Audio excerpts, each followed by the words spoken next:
écrite en 1834 par Alfred de Musset, On ne badine pas avec l'amour est à la fois un proverbe et un drame romantique. Musset rédige cette pièce peu après sa rupture avec George Sand et il y explore toute la complexité des sentiments amoureux.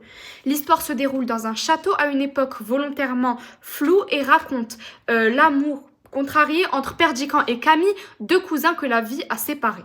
Si la fin est tragique, Musset insère aussi des événements comiques, notamment à travers les personnages adultes comme le baron et Dame Pluche, présentés comme de véritables fantoches, c'est-à-dire des figures ridicules qu'on ne prend pas au sérieux. L'extrait que j'étudie se situe à l'acte 1, scène 3. C'est la première rencontre entre Camille et Perdiccas après leur retour.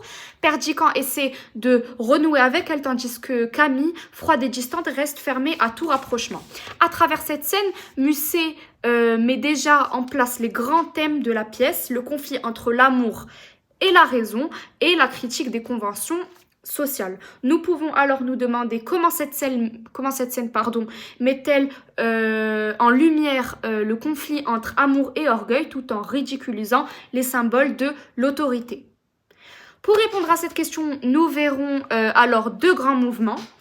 D'abord l'opposition entre Camille et Perdiccas, puis l'intervention du baron et de Dame Pluche, deux personnages caricaturaux. Je vais procéder à la lecture expressive. Sais-tu que cela n'a rien de beau, Camille, de m'avoir refusé un baiser? Je suis comme cela, c'est ma manière. Veux-tu mon bras pour faire un tour dans le village? Non, je suis lasse. Cela ne te ferait pas plaisir de revoir la prairie? Te souviens-tu de nos parties sur le bateau? Viens, nous descendrons jusqu'au moulin, je tiendrai les rames, et toi le gouvernail. Je n'en ai nulle envie. Tu me fends l'âme. Quoi? Pas un souvenir, Camille?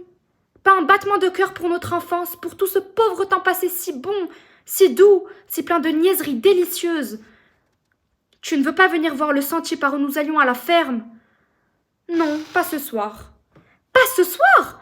Et quand donc? Toute notre vie est là. Je ne suis ni assez jeune pour m'amuser de mes poupées, ni assez vieille pour aimer le passé.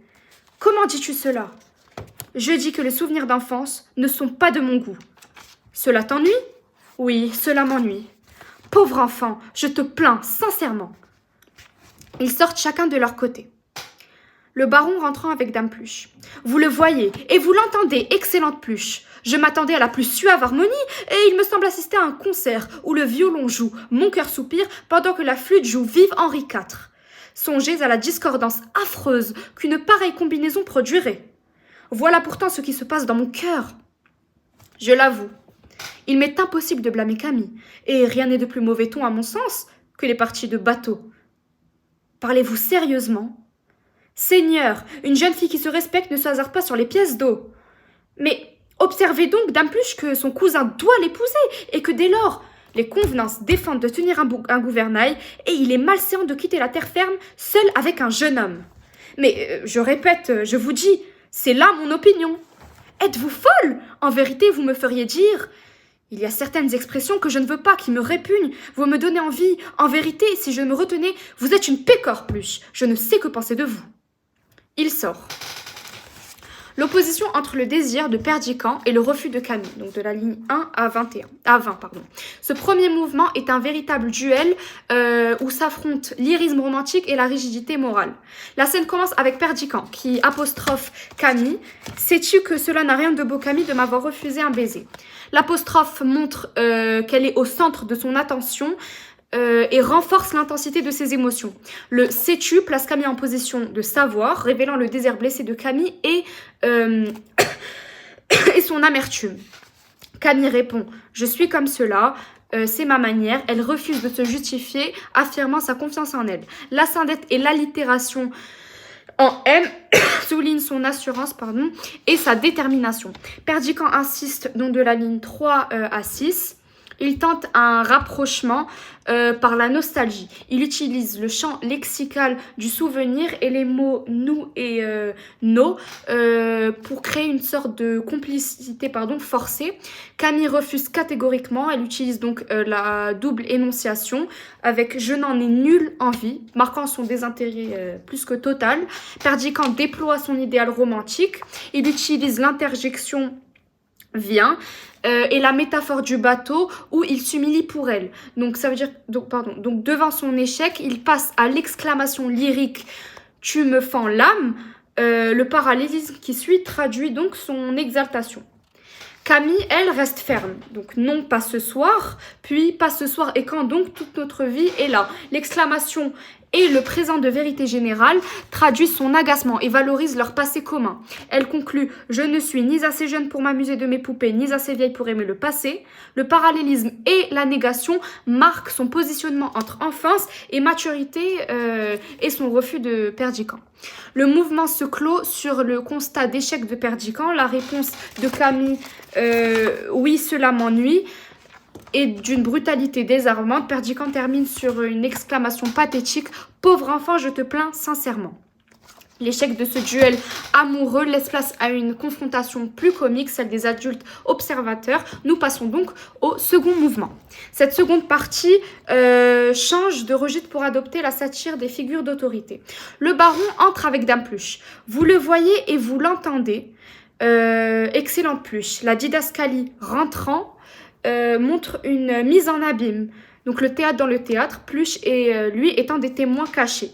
Il compare son cœur à un concert discordant, traduisant une discorde entre Camille et Perdiccas. Le ton grandiloquent et pédant souligne son côté noble et son besoin d'approbation à ses discours.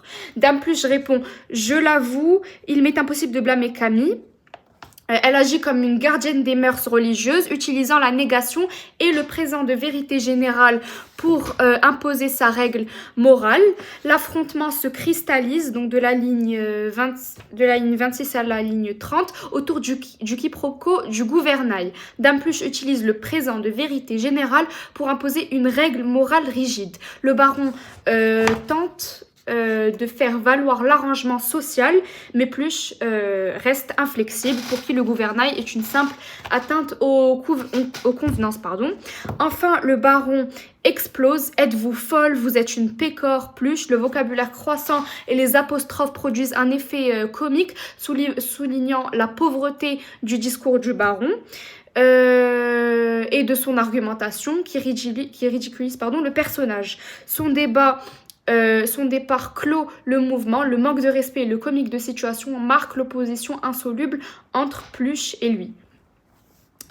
Donc, pour conclure, cet extrait de l'acte 1, scène 3, nous a montré comment Musset met en scène le conflit entre l'amour et l'orgueil tout en critiquant l'autorité. Dans un premier temps, nous avons vu l'opposition totale entre la passion sincère de Perdiccas et la froideur de Camille comme une défense contre l'amour et la souffrance. Le cœur romantique se heurte ici aux règles strictes de la société. Ensuite, donc dans un second temps, l'intervention comique du baron et de Dame Pluche a une fonction satirique. Musset se moque des adultes présentés comme des fantoches, encore une fois ridicules, pour dénoncer leur hypocrisie et leur incapacité à comprendre la jeunesse. Donc au final, cette scène est une mise en garde de Alfred de Musset. Elle montre que l'amour, si l'amour est bloqué par la fierté personnelle et les conventions, ne peut mener qu'à la souffrance. Elle annonce donc le drame qui découlera du jeu dangereux entre Camille et Perdiccas tout au long de la scène.